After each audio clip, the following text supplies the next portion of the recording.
Welcome, everyone, to Dead Talk Live, and it is my honor tonight to have special guest Steve Coulter join us. Steve, thank you for being here with us. How you doing? I'm doing great. It's great to be here. And I got to tell you, Steve, with every guest, I develop a game plan the day of the interview, how I'm going to start it. And then every interview sort of takes a life of its own after that.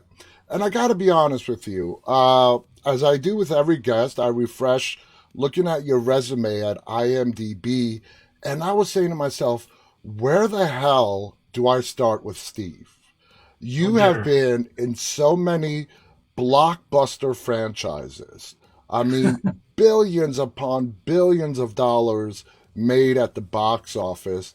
So, my first question to you is uh, in your career right now, looking back, do you look at everything you've done and do you look at it with a feeling of accomplishment and being proud, or is it the feeling of missed opportunities? Because I don't That's a see any good missed question. opportunities. Yeah, it's weird. It's kind of odd. It's funny how quickly time goes by because I remember very. It almost feels like yesterday, and it was more like 30 years ago, where I remember thinking I have no credits.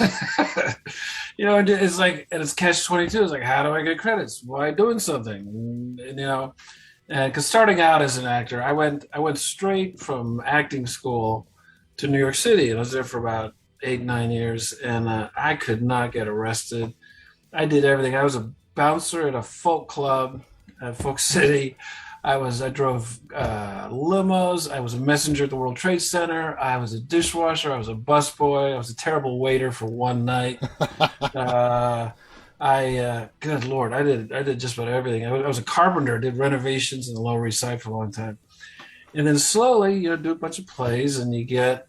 I think I did my first TV thing was like 91 or something, and it slowly just builds, and it kind of creeps up on you. And I think so. To answer your question, part of it, I don't feel missed opportunities, but I feel it's it surprises me. It's like, well, how did that happen? Yeah, 'Cause I've been pretty lucky, and I make a living doing what I love, which is I'm so grateful for. And often you're doing it going, I've told people this before, but when my daughter, who's also an actor living in New York, she was about 8 or so, and she goes, "Daddy, you just played dress up," and I was like, "Yeah." I kind of at times it feels like that because you're dressed up. When you're 11 years old, you're playing, or I was 8, whatever more. You're playing war and time tunnel and all these different things and GI Joes and army uh, and I kind of am still doing that. And sometimes you always and you meet this like even stars I work with, they kind of feel like someone's going to find out what we really do and not let us do this anymore because yeah, it's not. You feel like I'm sure you feel like because yeah, if you don't have a yeah. boss, you kind of feel like you're getting away with something. And Exactly. And there's even a name for it. It's called the imposter syndrome. And yes, yeah, yeah, and yeah, I dealt with it for a long time. I'm still trying to say, you know what? I belong here. I can do yeah. It's a this. funny thing, and the most Dustin Hoffman talked about it. Apparently, he and Gene Hackman they did a movie together. I think it was a John Grisham movie years ago, like 20 years ago, and they were both talking to each other like in the restroom or something after a scene, and they said they still feel like this is the movie where they're going to find out I don't have any idea what I'm doing. So if they could feel it at that level, it's like, Oh okay, I yeah, guess it's a pretty normal it thing to is. feel. It is pretty normal. Now, you went to New York, okay? Yeah. I'm from New York City. So, Yeah, New from York, Queen. yeah, exactly. New York is a place that will swallow you up if you don't, if you let it. As opposed to other actors who go to LA. Uh, Yeah. do you look back and say going to New York was absolutely the right decision for you? Yeah, it was really, really hard. Like I think if I'd gone to LA, I just would have disappeared. I wasn't because I was thinking mainly of doing some theater first. I don't think I even considered going to LA. I didn't know anybody there. I was only 21, but when I moved to New York, it was 1981, which is, I don't know if you remember, a couple years ago, there's an Oscar Isaac movie called The Most Dangerous Year, and it No. was about 1981 in New York City. I think it had the highest murder rate. It was back during the crack epidemic. Oh yeah. It was a pretty lousy, it was before, I guess, Giuliani cleaned it up and all that, and Disney. That's when New York changed. I was 7 years old in Oh, '81. wow. Yeah, when Giuliani came in, that's when everything really started to Yeah. change. Yeah, it was not a pleasant place. It was really rough. I mean, I got mugged. I lived there for, from 81 to 89, and I got mugged three different times in three completely different ways. Once with a knife, once with a gun, and once with a zip gun, which I hadn't heard of zip guns since like the 50s. And when the guy, if I lived up in Harlem and he followed me, I guess, you get, New York, you're in your head. I got Hmm. home. I didn't hear a guy. I think it was back in the days of Walkmans, so I had a Walkman in, I was listening to music, and this guy had followed me up and he stuck his foot in my door as I got in. And I had like one of those long days, I'd been on the subway, and I turned around, I looked at this thing he was holding, and I was like, that doesn't look like it could hurt me. But then I remember, wait, zip guns use 22 caliber shells. Hmm. 22s can do enough little damage. But I was so pissed off. He said, give me your money. And I had like 60 bucks in my pocket. I was like, I don't have anything. And then my buddy who shared the apartment with, he goes, I got some money. But yeah, that was just the part of the deal. And so, yeah, I'm glad I went there because I learned. It was tough. It was really tough. So I learned kind of a humility. I paid my dues, Hmm. several times. And yes, I'm glad I went there. I Would learned. you I got would you say now you got your start in theater? Is that accurate? pretty much that's what I was trained to do. It was kind of odd because the theater program was kind of like a Juilliard kind of program Hmm. in the same, like they call it the League of Professional Theater Training Program. Really odd. Like to graduate, there are only 12 of us in the class, and they trained you in dialects and singing and stage combat and Shakespeare and modern plays and pretty much everything. So they're training you to do theater, but theater was not. I did a lot of regional theater where I'd go out in the country and do a play in Minneapolis and Ohio and stuff like that. But I mean, I grew up, watching Pacino and De Niro and those guys, and I knew I wanted to do film and TV stuff. It was just a matter of time. When I was in New York, I would do student films like at NYU and Columbia. It was really kind of cool. We go way up to Fort Tryon Park and the cloisters and shoot at like 5 in the morning in Yeah. February, and it was a lot of fun. And you meet some really cool people. And So, uh, what would you say, looking back now, was your biggest break into the motion picture industry, whether it's television or film? yeah, it was probably, and that was funny. It might have been James Wan with that first Conjuring. It was because I did it. I just had one scene in it. It was I'd already was living in Atlanta, and that was back before Atlanta was this Oh incredible yeah. film and TV center. Back then, you had to go out of state, so they were shooting in Wilmington, North Carolina. I went, did the scene, went, it went well. It wasn't like, oh wow. James said thank you, and then it was about a year later where I think I got an email from him saying he wanted me to do this role in Insidious 2, and I was like, okay. And and I've now done about, golly, about 6 or 7 things that he either directed or produced. He's very loyal, and I think that and The Walking Dead helped it a lot Hmm. because overnight, it was crazy. I didn't realize that even though I'd watched The Walking Dead since its first episode, and I knew it had a big fan base. I didn't realize, I think I had Twitter account. I might have had like 70 followers or something. And then after Walking Dead came on, it was like went up to like tens of thousands. It was really weird. So So let's that helped. So slowly, it was really kind of a slowly, and you find yourself working more and more, and then you find you're auditioning less. You're like just getting a job, and you still have to audition now and then, or quite often. But yeah, so this all of a sudden I realized I was making a living doing it. I was like, well, that's this is sweet. better than being a bouncer at a folk club. So let's talk about The Walking Dead. Reg, you were on The Walking Dead at its absolute peak, season Yeah, 5, and I mean yeah, we're talking about 15 million, 20 million viewers per week. It's insane. yeah. Uh, so when you auditioned for the role of Reg, opposite of Tova, Deanna's Yeah. husband. Had you? You said you watched the show from Oh the very yeah, beginning, big so fan. you knew what you were getting into and the scope. Yeah, yeah. And I had an audition for the only other time I auditioned was for the role of oh my God, the Scott Wilson played Herschel. And I'm really glad I didn't get that because he was so phenomenal. Yeah, And the way it is, as you may have heard, you get pretend audition yeah, sides. thing Yeah, sides. And what they gave it for me was like I was it was a party for a famous author at a New York penthouse. And I was like the host of the party, and I had this long talk with this guy who, when you looked at it, it ended up being the scene. It was one of my first scenes, actually, my first scene that I shot, which was when Tova's character and my Reg and Deanna welcome Rick and his gang. So it really was kind of a little party. Um, and but I didn't think you don't know if you have much chance. And then they said they wanted me, but they just had to see if I would they had to match me up with Tova because she'd already been cast. And then I just waited a few days. And then I think I found out it was on my birthday. I got the call, whatever, 2015, 16. Yeah, that I got it. And it was like, yeah, it's like not quite the same, but it was like being a fan of being a Met fan and getting to play with the team. Cause you walk in there and in your head, the professional part of you is like, you know your lines, you're acting, but inside you're like a little kid going, that's Rick, that's Michelle, that's like, there's Derek Jeter. exactly.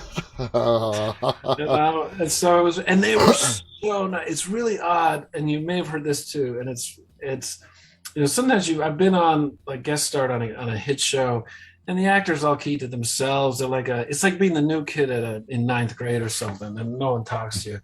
But these guys knew that you'd be nervous coming in, and so they just, especially Andrew Lincoln, he was Yeah. one of the first people to greet me, and like just welcome to the family. There was none of this. They were so nice. Andrew did that with every newcomer. That's Yeah, right. he was like the.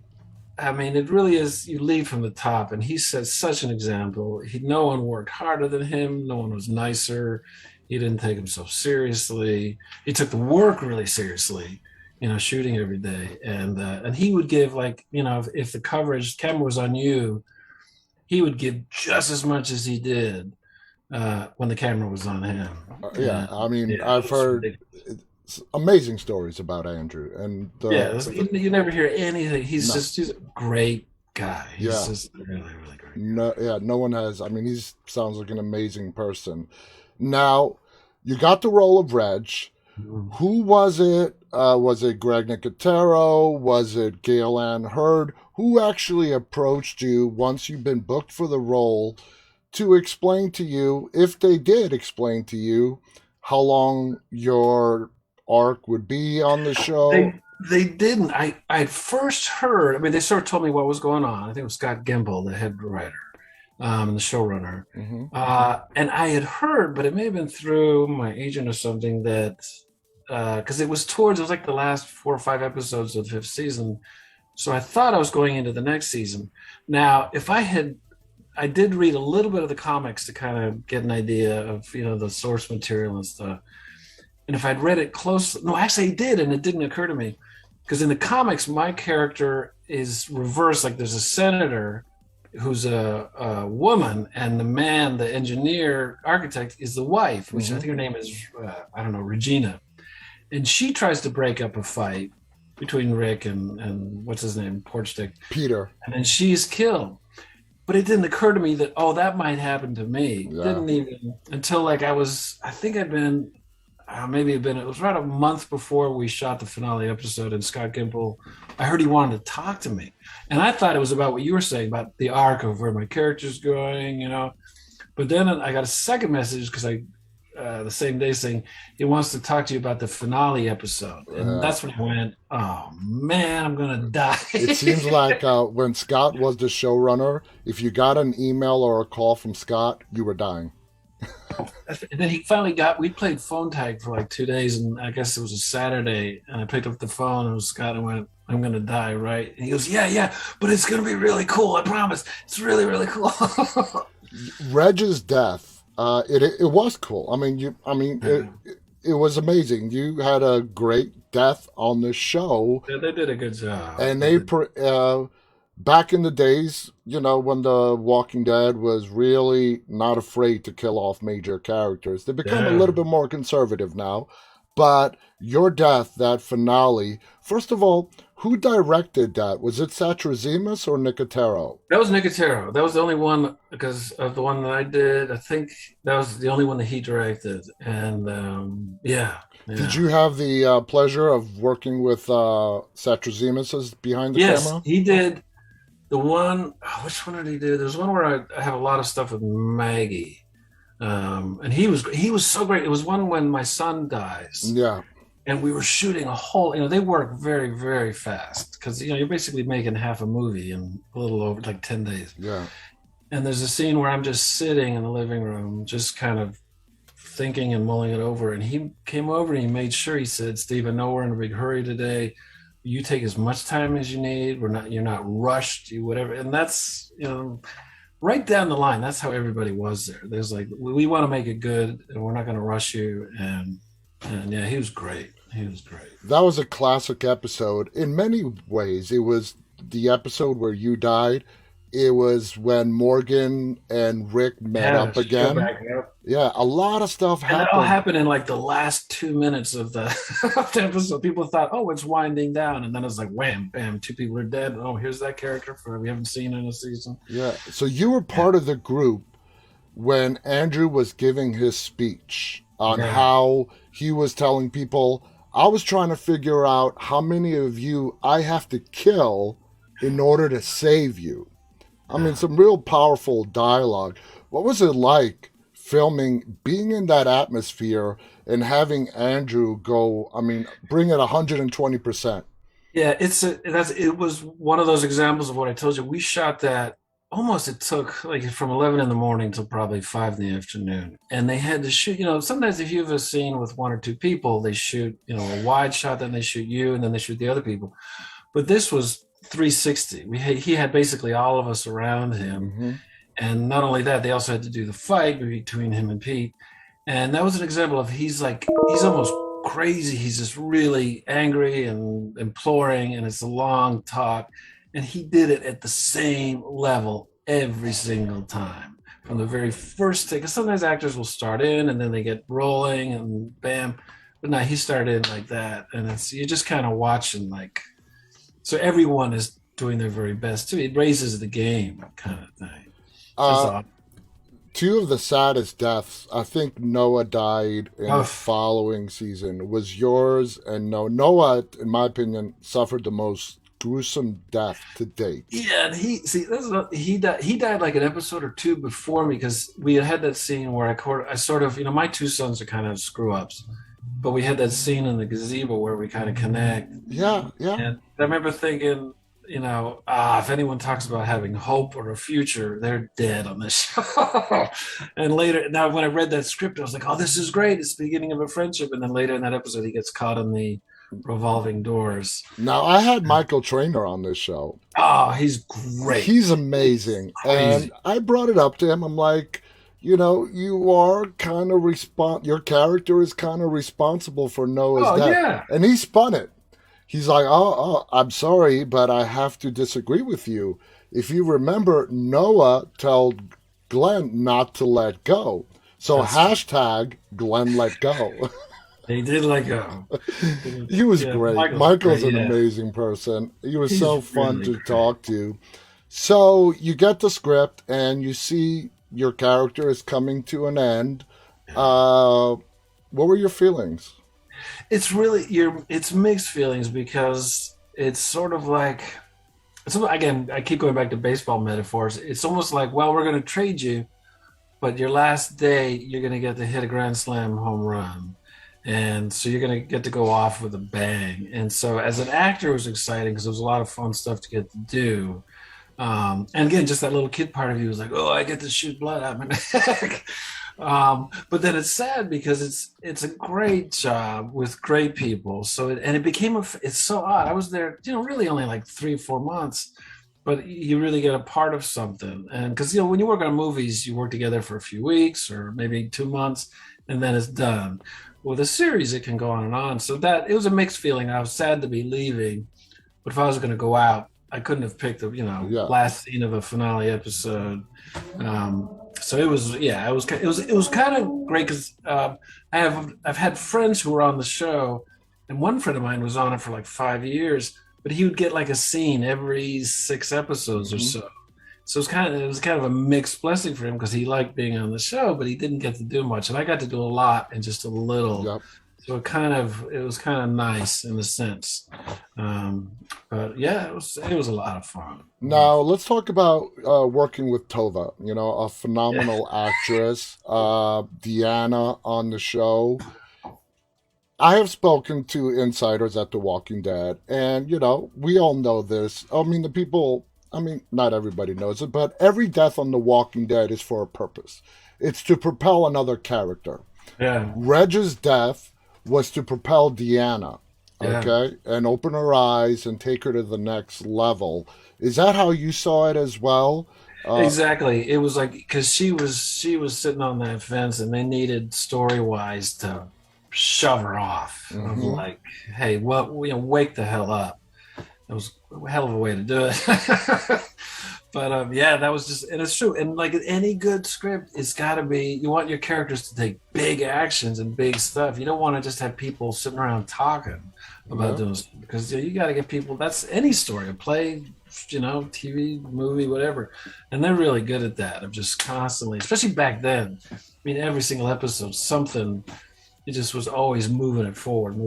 And you didn't know, like you said, you didn't know what was going to happen because Hmm. no one was safe. No one was safe.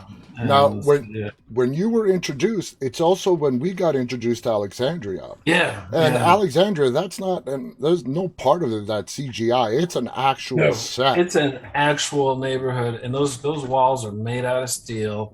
It goes all the way around, and it was a housing development. I don't know what deal they worked out, but it'd be kind of funny because we'd be shooting like 7 o'clock at night, and they'd have to hold because a FedEx truck would be coming through to deliver a package, and it was so odd. You have all these people standing around dirty with guns and stuff, and here comes FedEx, and we're like, "Doot, doot, doot, doot." Now, having been on so many big budget films, and you're coming in and you're seeing this big set that they did, Alexandria that they built, were you impressed? Oh yeah, it's just that's one of the another fun things is it's like a great big, it stuns me some of the sets that I've been in. Like I just did this. I can't say what it is yet. I'm not allowed, but it was a Marvel series that we shot all summer, and they basically built an entire build like a 2 or 3 story building inside a soundstage, and it's and or I did when I worked on First Man when they built the exact replicas of the Apollo module and the Gemini module, and and they have the resources to do that. And the same thing with Alexandria is like everything. You don't have to pretend, it's not green screen. It's all One thing there. that was nice. A lot of people that worked on The Walking Dead had to work out in the woods and I got to work from like September to November or August to November, which is the nicest time in Georgia. It's like one long autumn, and I was working in we would take breaks and just sit on the steps. It was like sitting outside of Brownstone in Brooklyn or something. We would just hang out and sit on the steps until it was time for the next setup, and stayed clean and cool and warm. I got kind of spoiled. I didn't have to. I wasn't out in the woods with the ticks. Yeah, everybody you talk to, it's all about the devastating Georgia heat in Atlanta when I, they're I was, shooting. I was, I was fine.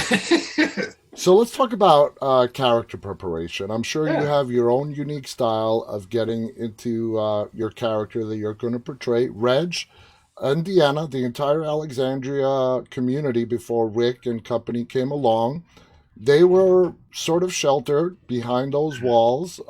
You were the architect. You built your character, built those walls to keep yeah. everybody safe. So, how did you get into character to play Reg? Did you sort of say to yourself, you know what, the zombie apocalypse did not happen? That's not how I'm going to play this. I'm going to pretend that this is a normal world, and Yeah. that's how I'm going to present Reg to That's the what you audience. do. You do, yeah. That's a. You almost summed it up because what you do is even people under extreme circumstances. I've read so much about World War II and the Holocaust and the Civil War. People in extraordinarily horrific circumstances, they're not sitting there every day going, "I'm in the middle of the horrific." You still got to eat. You still got to. I mean, sometimes it's scrounging for food and stuff. And so, but what it was is underneath it all, it's kind of like it was almost like there's during a war because there's a tension underneath it all. And what you do, you just sort of you borrow stuff from your own life. You think of stuff that were the things that are big worries about yours. You try to tap into that. So there's always a bit of a tension. There's not an ease all the time. It's not like because otherwise it's like it's not going to make sense, especially to that audience because they know the story. But it's still you try to look for the normal, Hmm. and then you get help. You get they had a really nice townhouse where they lived, the clothes you get to wear. It makes, he wore really nice stuff. So you carry yourself. So there's a lot of stuff you try to like soak in things and absorb as much of the stuff that's right in front of you that you don't have to make up in your head. And then you do stuff like, and I did some architecture, a bunch of architecture research just so I had it. You're never going to hear me talk about it, but it made me see how he thinks. He has a big picture kind of brain, and also this was kind of fun, that kind of a character.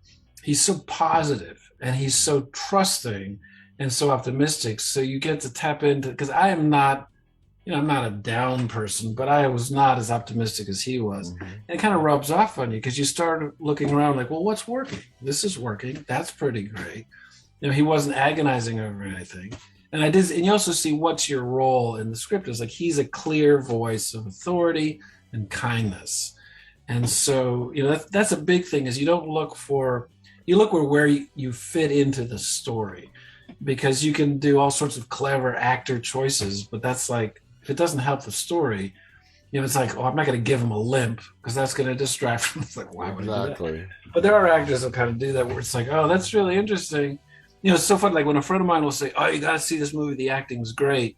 It's the same thing of saying, oh, you got to go see the new Marvel movie, the special effects. It's like you want to see a great story, and if the Exactly. effects are great or if the actors are good, that's always the second. Like I've been watching Succession on Yeah. HBO.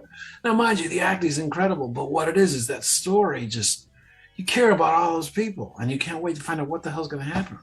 So that's your job. I feel my job is to figure out where do I fit into telling this story, and not distract from it and also have fun with it. It was Now, a lot of actors, when their time comes to an end on television with a character in particular, they, in order to prepare for the next job, the next role, they want a clean break and they don't continue to watching that show if they were watching it in the first place. yeah. You being a fan of the series, Oh yeah, I being a kept watching. part of it, when your time was up, did you do a clean break from The Walking No, Dead? not at Or all. I kept watching that damn thing because it was like, part of me was like, I developed some friends, but the bigger part was I wanted to see what was going to happen to Rick, and um, so yeah, it was that fan of me that kept watching. I didn't care, and it wasn't at all like, oh, I don't get to do it. I was like, I didn't care. I was like, this is a really. It was just a great. It was like a great book that I had to open back up again. yeah, And yeah, so that's yeah. I've never had to do a clean break. It's odd. Sometimes you'll play. It's more often in theater because in theater you're doing something 8 days, 8 times a week and stuff.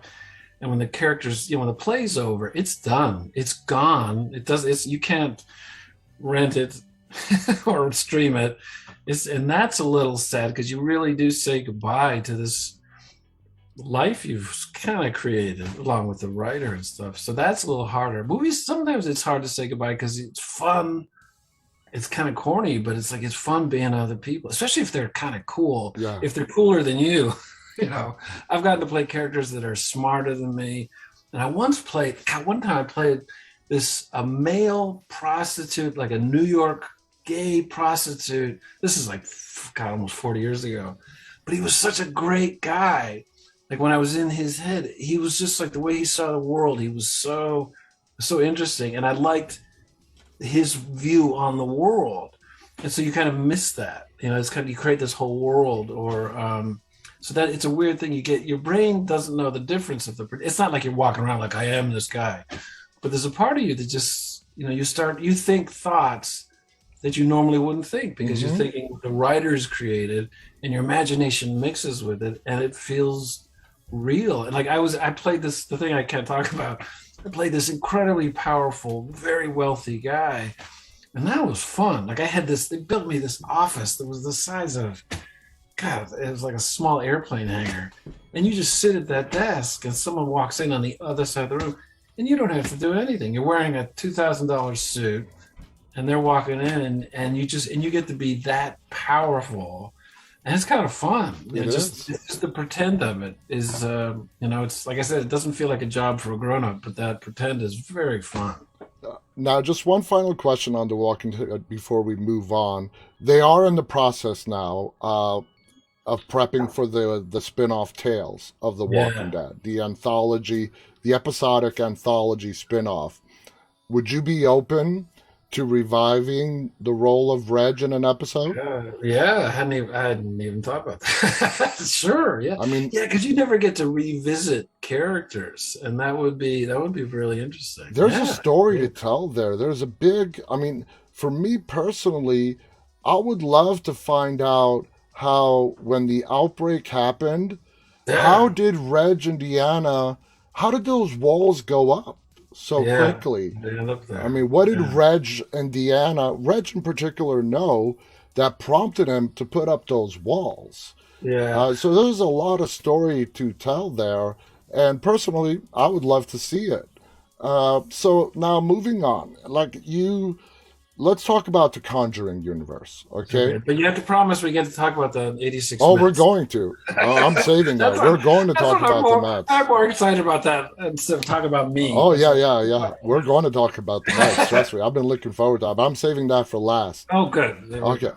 So The Conjuring, huge franchise. You already Yeah. explained James Wan and how he likes to stick, which a lot of directors and filmmakers do, Yeah. with their actors. They like working with them. Obviously, you're a big James Wan favorite to work with. Coming in, and you and Patrick Wilson, he's Yeah. also in the Insidious Yeah, franchise we as get well. confused sometimes because we forget we were talking about something and we realize we're talking about the wrong movie. It's like, oh, wait a minute. Have you and Patrick become friends? Yeah, we have because he and I and Vera, like we don't see each other in between, but as soon as we get back together, it's like a band getting back together because everyone, especially those two, they joke a lot, and I think it's because they're total pros. But the subject matter is so tense and so serious. If everyone stayed at that level of intensity, I think it would not be good for anyone's performances. And Patrick, particularly, we give each other a lot of grief. Like it seems like every movie I get some damn prayer I have to say that's either in Latin, and like I'm really good at learning lines. Like I did a one-man show where I had to talk for an hour and a half for myself, but these lines always are like they will not stick in my head. And like I one in the last one in Conjuring 3, I said this one thing and it came out not gibberish, but kind of close. And he and Vera were just like looking at it because the close-ups of me and they're just looking at me like, is that the way you're gonna say it? And it's like so yeah, so there's a great deal of fun, like you fall right back into it again. And part of it is that one thing about James Wan is he has this energy that is so contagious because he loves making movies. I mean, he's a big fan of movies, period. But he just loves it. I think he could shoot for 20 hours a day. And the same thing with any directors that he has hired when he produces, the same thing. They all just love it so much. It doesn't, making a movie so logistically, it's really a Oh hard thing yeah. to do. And there's so many different moving pieces. But so the director really is the captain of the ship. And if they're tense, everyone's going to be tense. If they're excited, everyone's going to be excited. Um, so yeah, that's that atmosphere on that. They're just very, very silly. In The Conjuring, The Devil Made Me Do It, you Yeah, are a part of that opening exorcism yeah, that scene. was That, I intense. mean, talk about intense. All Yeah, right. it was very intense. The the effects, the little boy, the movements, the atmosphere, just that exorcism scene, which is your predominant role in that Yeah. film. How long did that take to shoot?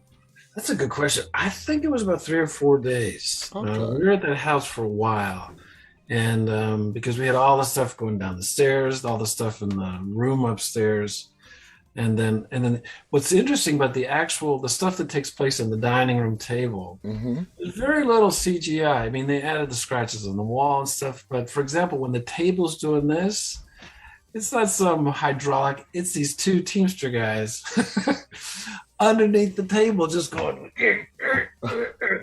And I think you probably have read about it. It was a woman who played the little boy, and they put his face on her. Was a real contortionist, Ooh.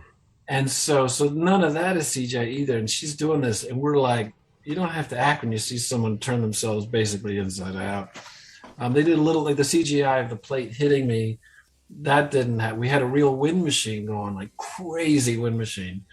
And I just, we did a CGI with the plate actually hitting me and stuff. I just, acted it out falling down. But it's funny how much of it was just like as if you were 14 years old and making an 8 millimeter movie. It's like, yeah, shake the table, and here's the wind, and there's the And it stuff. sounds like you guys had a blast doing it. Yeah, it's silly. Yeah, here's and you watch it in the movie, it's Mm-hmm. terrifying. But when we did it, it was just a lot of fun.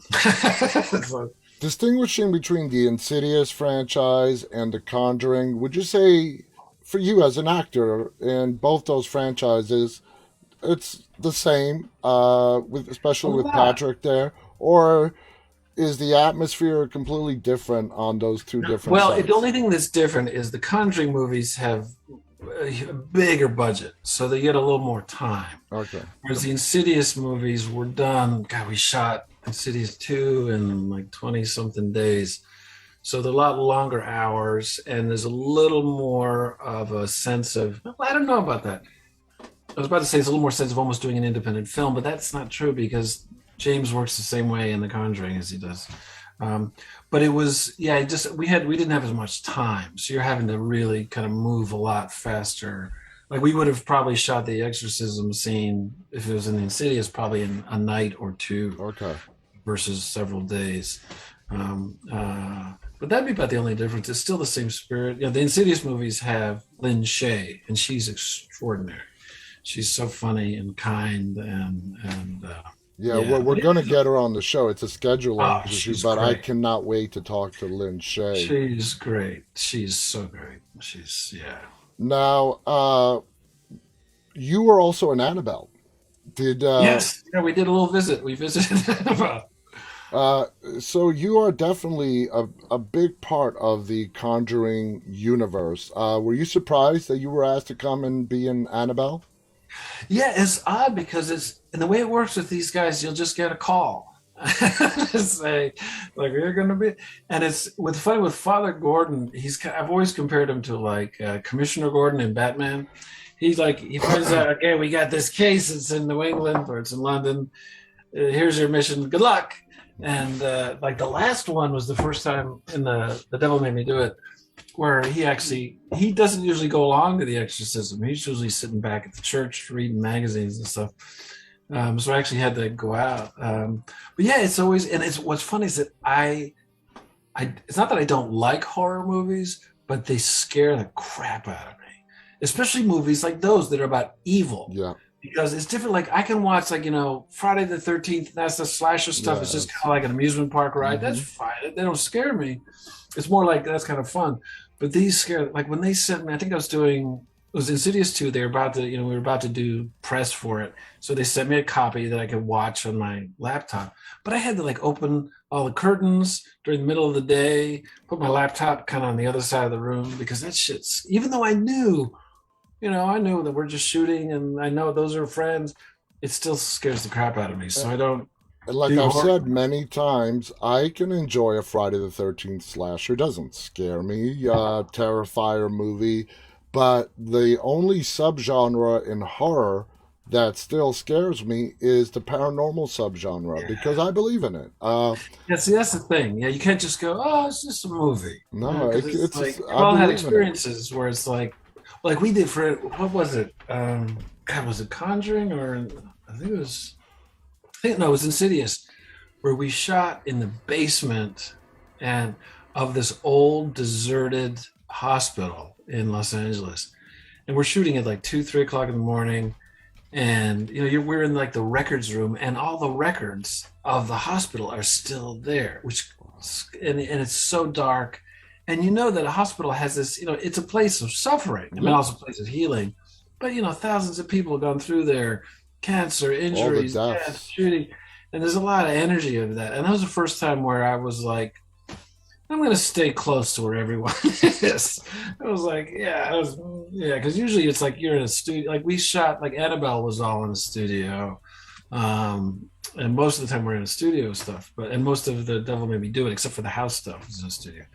But yeah, it's that stuff scares the crap out of Do you me. think, filmmakers pick locations like that hospital you were talking about to sort of bring that primal fear out of the actors and bring it onto the I think screen? I think it's a bonus. I think that it's probably more like convenient because instead of building a set, they've got you're going to have the rooms, the hallways, the things. So you don't have to build that.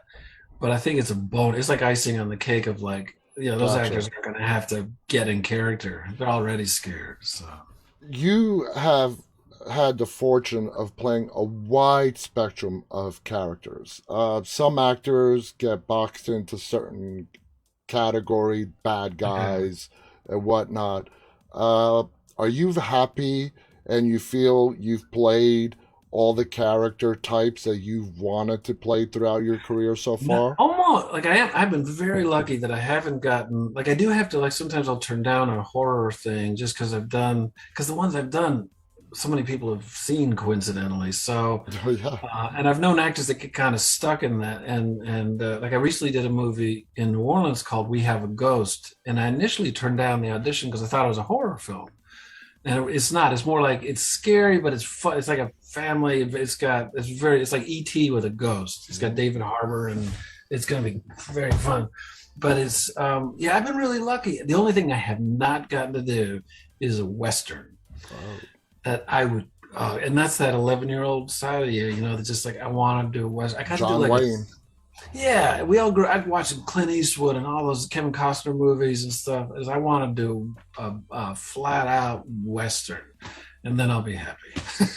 Out of all the numerous projects that you have done, if what would you say was the one that really left, whether it's positive or negative, but Yeah. an impression on you?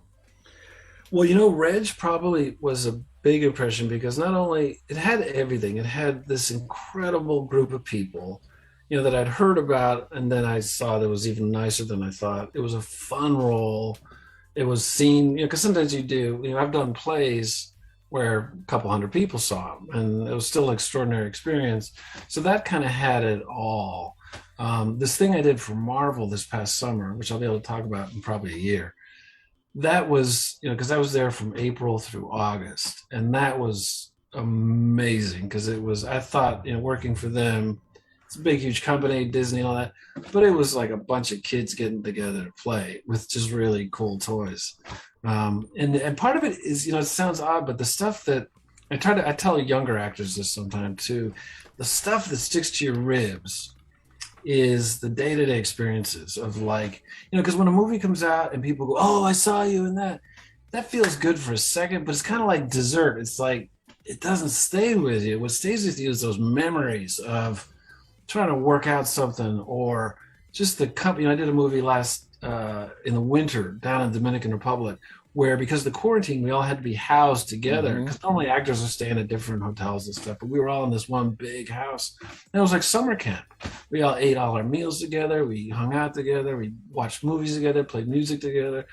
And that's what I were, even if that movie, it probably will be, it's a good director, even if it does really well, that'll be really cool. But what's going to stick in my head is hanging out with those people who are still my friends. And it's like anything. I think that's that camaraderie and stuff. And then if it happens to do really well, then that's just, kind of gravy. I, Um, Let me ask if this is sort of universal. Since getting into the entertainment industry, I haven't been able to enjoy entertainment. I have oh, no really? time. I don't have Uh, time anymore to sit down and binge watch a series. yeah, yeah. You are in, and I'm totally drawing a blank. You're in that really popular new series that's out right now, and I'm totally drawing a blank. But my question is, when it comes to film and television, do you have a preference as to Of what you film want? over TV? Yeah, It's because of how TV has changed. Like I watch a lot more TV than I watch movies. Because TV can do like you can take a story like so many. It's not a 22 episode thing anymore. It's like 10 no, episodes or 12, where you have a Succession or Better Call Saul. Or now when they adapt a book, they can if it's on TV, they can do 12 episodes and do all the stuff in the book. I'm I think TV has kind of raised the bar for movies because you go movies is a little trickier. I think it's one of the reasons it makes me a little sad because movies like Dog Day Afternoon and stuff like that might not or Serpico wouldn't do as well. People wouldn't see them as much anymore. They might more be on TV, but the production values on television are kind of astonishing oh yeah, sometimes. And so it's during the pandemic where no one got to go see a movie. Except I still like I went to see Dune in a movie theater recently. I was like, that's the way to see something like hmm that because it's the thing I like about movies that TV will never replace is just the spectacle of it. You go into there and the smell of it sounds corny, but the smell of no, popcorn, red Twizzlers, big tall Coke, and when the lights start to go, the previews lights start to go down, and it just gives you that little. It's just kind of magical. And if you see a movie like, a big opening night for a movie like a Star Wars movie with a crowd, or you see that's like a scary movie.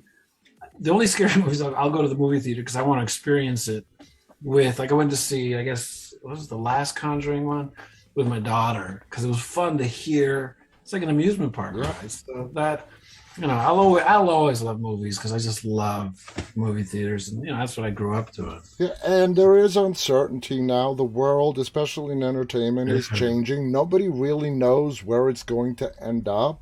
Yeah. We just have to wait and see. So let's go to some baseball here. All right. You Ah, said something interesting to me. Everybody knows I'm from New York. I'm a diehard New York Mets fan. As I told you in an email earlier today, I became a fan Game 6 of the ah, 1986 World Series. And you said you had some interesting story, especially about the Mets to share. So I would love to yeah. hear it. Well, see, because uh, I grew up about an hour outside of New York. So I grew up oddly enough because you only had like what you had four channels, five channels because you had NBC, CBS, NBC, and in New York you had WPIX, Yep. which is the Yankees, and WOR, which is the Channel Mets. 9 and Channel Yeah, 11. Channel 9. And I would watch, I was an equally a Yankee fan and a Mets fan. Like my first live baseball game, my dad took me to a twilight doubleheader at the old Yankee Stadium, back when they had doubleheaders. And I got to see Mickey Mantle. It was 1968. I got to see him in his last season. And I Wow. was right behind home plate. And as a kid, I'd only watch, black and white TV. And when someone hit the ball, it'd be this. But I didn't know that when you're in the stadium, it's this crack of the bat. And so I was hooked. I wanted to be a baseball player so bad. But then I also was a huge Met fan because the '69 World Series and stuff. But then because of, I went off to college and this in high school, and I moved away to Cleveland, became an Indians fan. But I had gotten away from being a baseball fan. But then in like '83, I started following the Mets again. I was living in New York. And that was back where, we'd be watching the first game. Me and my buddies, like, we watched the first game of WOR. And then we go, you want to go to the second game? So we just hop on the train, take the 7, All the and way. we'd be out and sitting down in the cheap seats.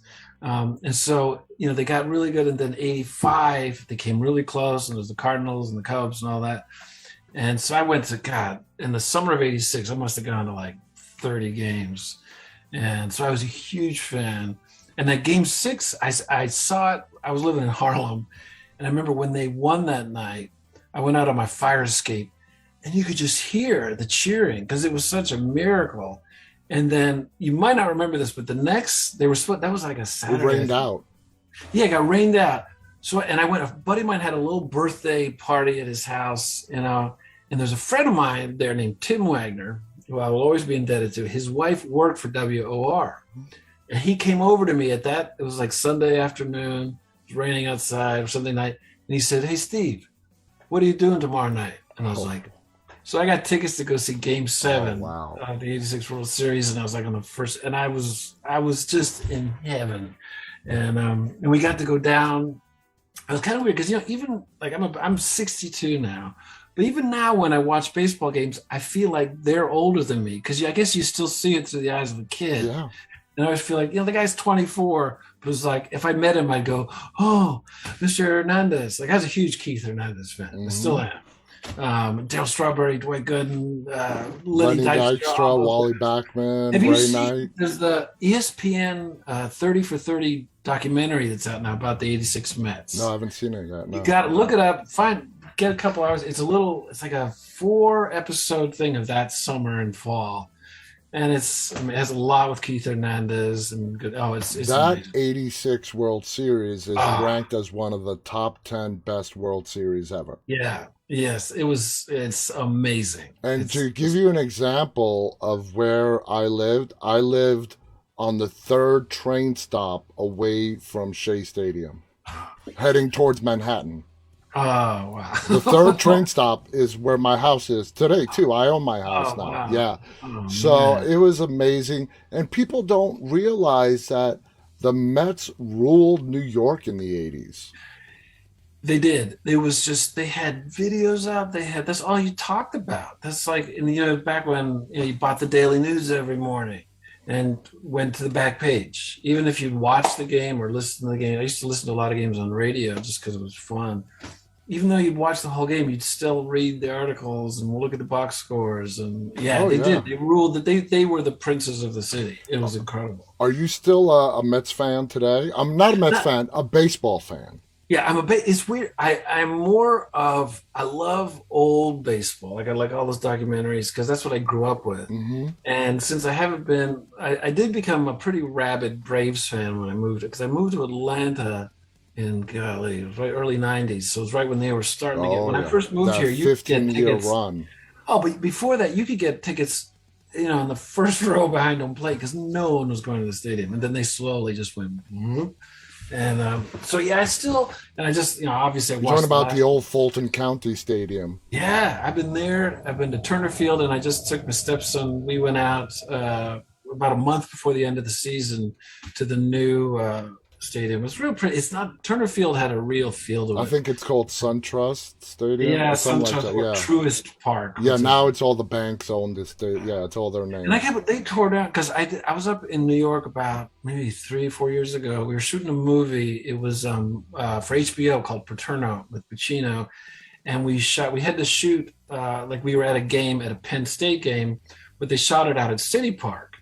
We're up in the luxury area, like we Yeah. were in like a bar up there. But as a kid, but we got to come in like where the clubhouse is, and had all the pictures of like Gil Hodges and Ron Swoboda and all these people. So I was like, again, I was like a little kid getting to go in to the stadium where the players go in. I felt 8 years old again. So let me talk to you about this. The Mets just 2 days ago signed Max Scherzer They did.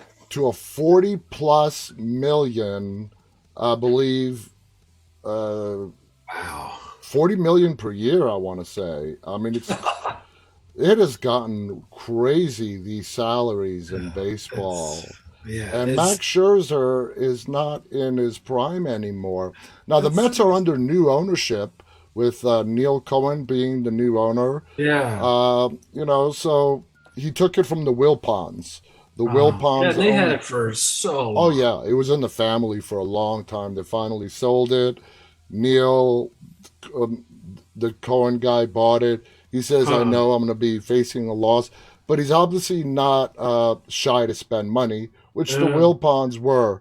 Uh, so if I were to ask you right now, since you are a baseball fan, which team would you say is your rooting team for right now? I think I'm root. I'm still. I'll always have a soft spot for the New York teams, just because they're kind of in my blood. But I don't know them as well as like I know the Braves pretty well. And Congratulations, you guys are the like, World Series winners. yes, and that's still unbelievable because I remember when they lost their best player in like July, and I was like, well, that's it. I might as well even stop watching the games.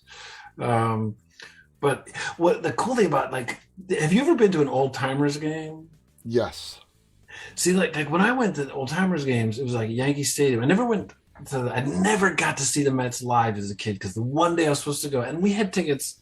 It was a big deal. My dad had the Met tickets, and I remember it was like 2 months ahead of time, and I was just waiting every day. And the day we were supposed to go, it got rained out, and I remember sobbing as if someone had cut my leg off. But I got to go to a couple of Yankees old timers game, and we got to see like Joe DiMaggio, and it was Oh, that's and Babe Ruth's incredible. widow would always, it just says I'm kind of old, but they'd always introduce Babe Ruth's widow, Yeah. and she'd be there, and Whitey Ford would be pitching, and oh my god, it's so I just yeah I'm very fond of the old days, but Yeah. yeah I kind of root for the Braves. I think there's That's nothing awesome. like when you first walk into a stadium where there was like at Shea, I had a Mets poncho instead of an umbrella. So we'd go out and there'd be a rain delay, and I'd be way, up in the nosebleed seats. And I was fine. I'd just be sitting, drinking my beer, Now waiting Shea for the Stadium got a bad name, you know. Oh, it Shea. did. I liked Shea I Stadium. loved it.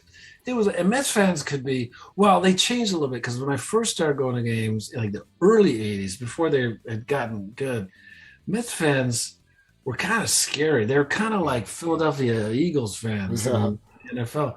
They were like they did not mess around. Mm. They would harass the other players, and they got a little scary.